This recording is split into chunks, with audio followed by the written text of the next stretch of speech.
Terima kasih. Pada pagi hari ini, hari Selasa tanggal 25 Juli tahun 2023, izinkan perkenalkan nama saya Apridon. Hari ini kita akan membahas materi untuk menghadapi ujian kompetensi wartawan tahun 2024. Para hadirin, training hari ini kita masuk kepada materi untuk menghadapi ujian kompetensi wartawan tahun 2024. Kita ada berapa modul. Modul pertama, jurnalis harus menguasai kode etik untuk jenjang muda, madya, dan utama. Kode etik jurnalis harus dikuasai. Ini modul pertama yang harus kita resapi semuanya. Terus pada modul kedua, yaitu rapat perencanaan redaksi untuk wartawan muda, wartawan madya, dan wartawan utama. Untuk modul ketiga adalah menentukan angle atau sudut pandang perencanaan liputan. Ini khusus untuk wartawan muda. Untuk wartawan madya, yaitu kita harus mengidentifikasi, mengkoordinasikan liputan. Ini untuk wartawan madya ini harus paham ini. Dan untuk wartawan utama, yaitu merancang rubrik, kanal atau program, dan kebiasaan redaksi. Ini untuk wartawan utama. Terus untuk modul yang keempat, yaitu meliput konferensi pers. Ini untuk wartawan utama dan media. Terus merancang dan menulis opini. Ini untuk wartawan utama. Berikutnya modul yang kelima adalah wawancara doorstop press. Ini khusus untuk wartawan muda ya. Dan untuk wartawan madya, yaitu wawancara tatap muka langsung di ruang kerja. Ini untuk wartawan madya. Terus untuk wartawan utama itu memastikan berita layak tayang dan tulisan yang ada. Bagaimana pembabakannya dengan narasumber, tambahan dan riset. Ini utama. Terus untuk modus yang keenam, yaitu menulis berita, press release untuk wartawan muda. Terus untuk wartawan madya, yaitu diuji itu membuat picture. Yaitu picture sendiri itu yaitu istilahnya sama dengan informasi ini yang kita awetkan. Terus memahami perbedaan antara berita dan iklan, advertorial atau pariwara. Ini wartawan utama ini. Terus modul yang ketujuh itu menyunting berita jenjang muda dan jenjang madya. Menyunting berita ya. Ini harus kita perhatikan. Untuk wartawan utama yaitu investigasi. Ini tugas wartawan utama nih ujiannya ya. Modul yang ke-8 itu membedakan antara fakta dan opini untuk wartawan muda dan wartawan madya. Terus untuk wartawan utama yaitu membangun jejaringan dan merawat lobi jejaringan tadi. Terus berikutnya modul yang ke-9 yaitu memahami perbedaan antara berita dan iklan, advertorial. Ini untuk wartawan muda dan wartawan madya. Khusus untuk wartawan utama yaitu media siber dan digital. Terus berikutnya kita masuk ke modul 10. 10 itu investigasi, itu untuk wartawan muda dan wartawan media. Terus kita masuk lagi memproduksi multimedia audiovisual untuk wartawan utama. Terus untuk modul yang ke-11, membangun jaringan yang merawat lobi, itu untuk wartawan muda dan wartawan media. Untuk wartawan utama yaitu rapat evaluasi redaksi, ini utama nih, yang memimpin rapatnya langsung. Terus untuk modul yang ke-12, usulan rubrik dan program redaksi, ini untuk wartawan muda. Untuk wartawan media yaitu media siber dan digital. Kemudian ke-13 yaitu media siber dan digital dan jenjang muda. Rapat redaksi redaktannya itu untuk wartawan media. Terus untuk modul ke-14 itu rapat evaluasi dan redaksi itu semua jenjang, baik itu muda, baik itu media dan utama. Itulah sekedar informasi materi untuk menghadapi uji kompetensi wartawan tahun 2024. Jadi inilah bahan yang harus kita persiapkan dari sedini mungkin, terhitung dari tanggal 25 Juli tahun 2023. Oke, kita pastikan kita berkompeten untuk menjalankan tugas kita sebagai jurnalis. Sekian dari saya melaporkan, nama saya Apridon. Oke, kita lanjut. Kita membahas tentang unsur suatu berita, yaitu apa, dimana kita di sini menanyakan peristiwa yang sedang dibahas atau dibicarakan. Terus namanya where, artinya di mana, yaitu menanyakan tempat di mana lokasi ini terjadi. Terus namanya when atau kapan, waktu kapan terjadinya peristiwa ini atau berita ini. Yang keempat yaitu wow, siapa, itu kita menanyakan orang-orang yang terlibat di dalam suatu peristiwa. Terus why, mengapa peristiwa ini terjadi. Dan yang keenam adalah how, bagaimana proses dan terjadinya, dan ceritakan secara kronologis secara kejadian ini. Itulah unsur sebuah berita yang kita pahami pada materi ini. Terus kita lanjut dengan tentang feature. Perlu kita ketahui bahwa feature itu adalah karangan khas yang berpijak pada fakta serta data yang diperoleh lewat proses jurnalistik. Perlu kita ketahui cara penulisan suatu feature dalam suatu berita. Perlu kita informasikan feature itu ada berapa poin yang harus kita berikan dalam satu berita, yaitu pertama yaitu bersifat informasi, di mana feature itu berupa informasi membahas soal situasi, aspek kehidupan informasi tersebut yang bersifatnya ringan namun sangat berguna bagi masyarakat. Kedua, feature itu harus bersifat menghibur, di mana penulis menyertai aspek humor atau unsur lain yang membangkitkan emosi dan rasa simpati pembaca. Jadi bersifat penghibur feature itu.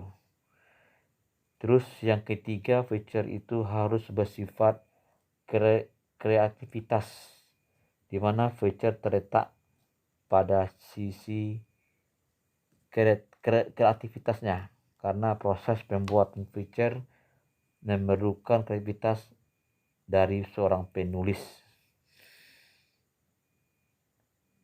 Feature bukanlah laporan fiktif, namun harus disusun sedemikian rupa dengan mengklasifikasikan sudut pandang penulis berdasarkan riset terhadap berbagai fakta. Terus poin yang keempat itu feature itu boleh bersifat subjektif, di mana dikenal dengan khas, ditulis dengan gaya bahasa jurnalistik serta sastra yang merujuk pada gaya penulis cerita pendek atau cerpen yang hidup, menarik, dan boleh bersifat subjektif. Ini yang harus dipahami dengan feature. Oke, materi berikutnya yaitu tajuk. Tajuk di suatu kabar atau dikenal dengan editorial. Itu kalau kita definisikan, tajuk itu sebuah artikel pokok atau rubrik dalam suatu kabar yang berisi itu pandangan redaksi terhadap kejadian yang sedang hangat dibicarakan oleh publik pada saat surat kabar itu diterbitkan. Ini tajuk ini agak sedikit mendalam ini. Ini tugas pokok dari redaksi, yaitu di mana sama dengan editorial, sebuah artikel pokok atau rubrik dalam surat kabar yang berisi pandangan redaksi terhadap kejadian yang sedang hangatnya dibicarakan oleh publik pada saat surat kabar itu diterbitkan. Ini biasanya yang membuat wartawan utama nih tajuk ini. Ayo kita simak. Oke, dengan materi berikutnya kita lanjut dengan kode etik jurnalis. Kode etik jurnalis yaitu harus bersikap independen, menghasilkan berita yang akurat, berimbang, dan tidak bertingkat buruk. Terus kode etik jurnalis yang kedua yaitu harus bersifat profesional, di mana jurnalis harus menempuh cara-cara yang profesional dalam melaksanakan tugas jurnalistiknya. Yang ketiga, jurnalis harus menguji informasi, memberitakan secara berimbang, dan tidak mencampur adukan fakta dan opini yang menghakimi serta menyerapkan azas praduga tak bersalah. Yang keempat yaitu jurnalis tidak membuat berita bohong, fitnah, sadis, dan cabul. Yang kelima yaitu jurnalis tidak menyebutkan atau menyiarkan identitas korban kejahatan susila dan tidak menyebutkan identitas anak yang menjadi pelaku kejahatan. Terus jurnalis tidak menyalahgunakan profesi dan tidak menerima suap. 7 yaitu jurnalis memiliki hak tolak atau melindungi narasumber yang bersedia diketahui identitasnya maupun keberadaannya, menghargai ketentuan embargo informasi latar belakang dan off the record secara sesuai dengan kesepakatan. 8. Jurnalis tidak menulis atau tidak menyiarkan berita berdasarkan prasangka atau diskriminasi terhadap seseorang atas dasar perbedaan suku, ras, warna kulit, agama, jenis kelamin, dan bahasa yang merendahkan martabat orang lemah, miskin, sakit, cacat, dan jiwa. 9. Jurnalis menghormati hak narasumber tentang kehidupan pribadinya kecuali untuk kepentingan publik.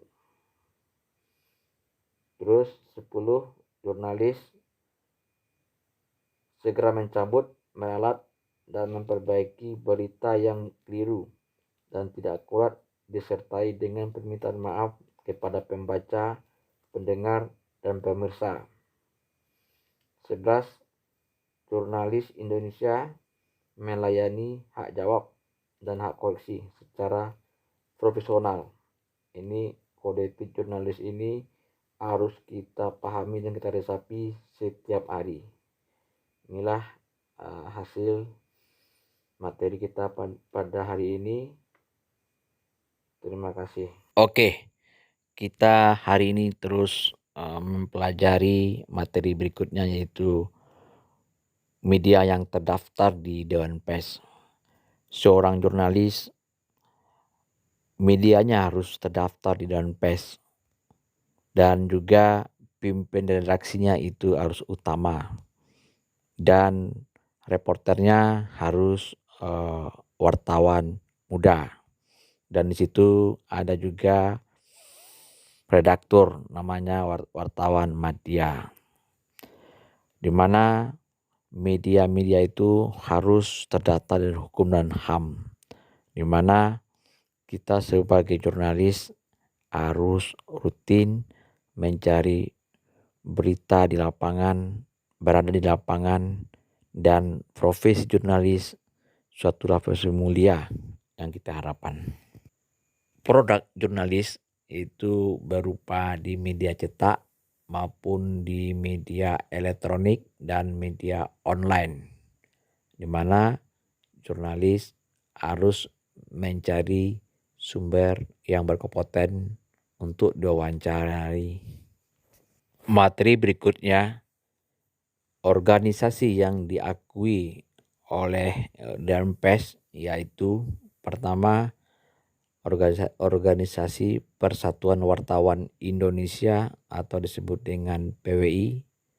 Kedua, AJI, Asosiasi Jurnalis Indonesia. Tiga, Ikatan Jurnalis Televisi Indonesia. Baru 3 organisasi yang diakui oleh Dewan Pers. Materi berikutnya yaitu pengenalan kartu identitas jurnalis, yaitu pertama, kartu jurnalis wartawan muda, yaitu warnanya biru, dan kedua, kartu jurnalis wartawan media agak sedikit biru, agak sedikit pudar, dan yang ketiga, kartu jurnalis wartawan utama yaitu kuning, dan yang terakhir itu kartu nomor 1 yang diperoleh dari presiden atau wakil presiden.